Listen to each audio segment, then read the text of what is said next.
Showcase schools, sharing, promising practices.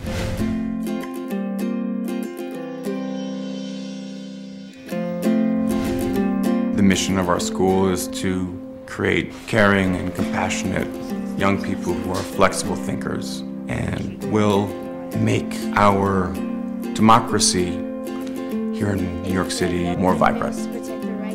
I want the students that we teach to know that their voices matter, and that if they are able to articulate the reasons why they think something, that people will listen. And that gives them an incredible power to bring about change and to stand up for what's right. Sherman was not justified in total war. I say this because he knew that the town could not protect themselves because they didn't have any weapons and they weren't trained like the Army was. We want to start our day in a positive way. Tyler, good morning. Kathleen, when are you guys leaving? We say their names. We greet them. Small little moments, but over time is a connection. Dr. Seuss? Cool. And it is grounding. That's great. That's great. That's a great choice. Those little moments, it's coming home. I value that so much in students when they're just not afraid to ask for help when they need it. So this confidence bracelet is for Terrian. There's a strong social-emotional component to our school. We begin every morning with morning meeting. Students are taught to be alone among many. We teach them to be self-aware of their bodies and their space, and this moment of silence.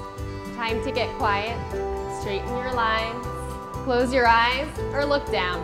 And we believe that this is an important skill for our kids to have, to be able to sit quietly and reflect. Have a wonderful day.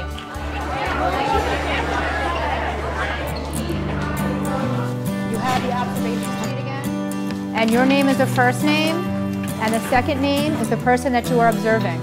Socratic Seminar is a structure that allows for complete student independence of conversation. But we really want you to try, even if it's one time today, to say something. Support all your ideas with evidence.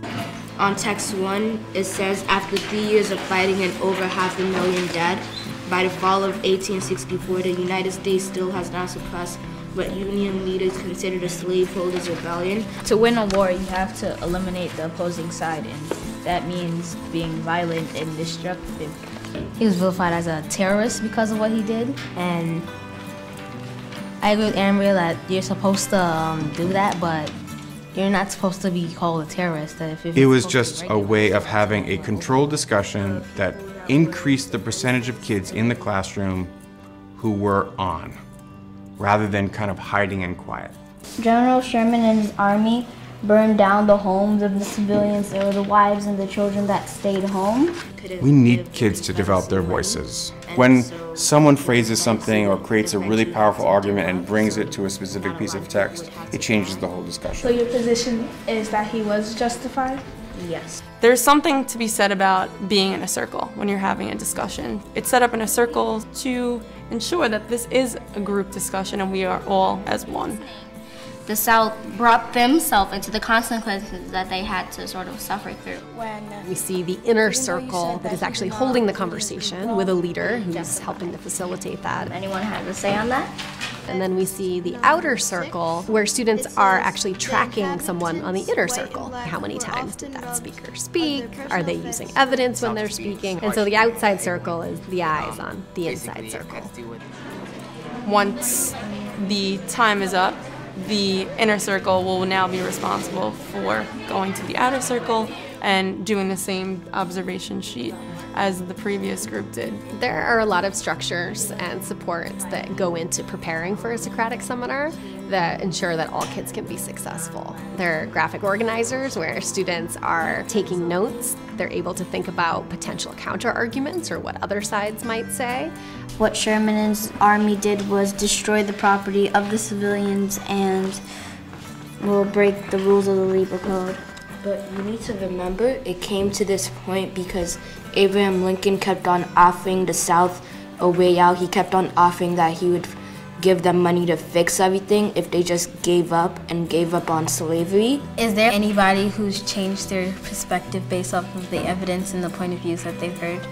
It seems counterintuitive to think of the structure as the teacher's in the front, the teacher is directing, but actually you can incorporate structure that allows you to pull back.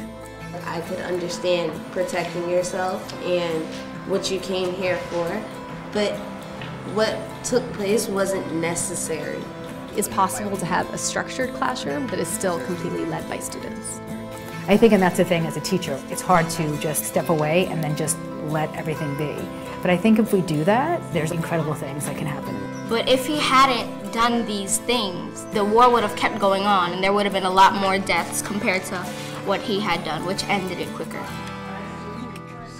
I think that there's always been a strong philosophy around student voice, creating independence, critical thinking. So if we use these structures and routines appropriately, then the students are given more and more opportunity to think and to speak. These are not revolutionary activities, but they bring tremendous results.